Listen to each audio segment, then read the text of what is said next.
Hello, ഇന്നെൻ്റെ ഓഫീസിലത്തെ സ്റ്റാഫുകളെല്ലാവരും കൂടിയിട്ട് പുറത്തുനിന്നായിരുന്നു food കഴിച്ചിട്ടുണ്ടായിരുന്നത്.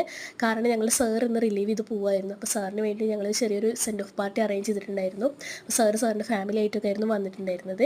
ഞങ്ങൾ ഓഫീസിൻ്റെ അടുത്ത് തന്നെയുള്ള ഒരു ചെറിയൊരു ഷോപ്പിലേക്കാണ് ഫുഡ് കഴിക്കാനായിട്ട് വന്നത്.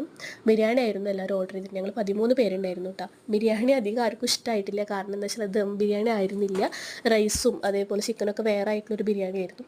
അങ്ങനെ അത് കഴിച്ച് കഴിഞ്ഞിട്ട് പോകുന്ന വഴി ഞങ്ങളൊരു കേക്കും കുറച്ച് സ്വീറ്റ്സൊക്കെ വാങ്ങിച്ചിട്ടുണ്ടായിരുന്നു. അങ്ങനെ അത് കേക്ക് സാറിനെ കൊണ്ട് മുറിപ്പിക്കും, മക്കൾക്ക് ഞങ്ങൾ സ്വീറ്റ്സൊക്കെ വാങ്ങിച്ചു കൊടുക്കുകയൊക്കെ ചെയ്തിട്ടുണ്ടായിരുന്നു കേട്ടോ. അങ്ങനെ അത് കഴിഞ്ഞ് സാറിനെ പറഞ്ഞതിന് ശേഷം ഞങ്ങൾ ഒരു നന്നാരി സർബത്ത് കുടിക്കാൻ വന്നിട്ടുണ്ടായിരുന്നു. പിന്നെ ഞാൻ വീട്ടിൽ പോയപ്പോൾ അമ്മയും അനിയത്തിനായിട്ട് രാത്രി അമ്പലത്തിലേക്ക് പോയിട്ടുണ്ടായിരുന്നു. ഞങ്ങൾ അടുത്തുള്ള ക്ഷേത്രത്തിൽ ദീപാരാധന തൊഴാനായിരുന്നു പോയിട്ടുണ്ടായിരുന്നു. അവർ കുംഭഭരണി നടക്കാനായിട്ട് പോവാണ് കേട്ടോ. അങ്ങനെ അവിടെ ചെന്നപ്പോൾ അവിടെ ദീപാരാധനയ്ക്ക് വേണ്ട ദീപങ്ങളൊക്കെ കത്തിച്ചുകൊണ്ടിരിക്കുകയായിരുന്നു. അപ്പോൾ ഞങ്ങളും അതിൽ കൂടിയിട്ടുണ്ടായിരുന്നു. ഭയങ്കര സന്തോഷമായിട്ടുണ്ടായിരുന്നു കേട്ടോ.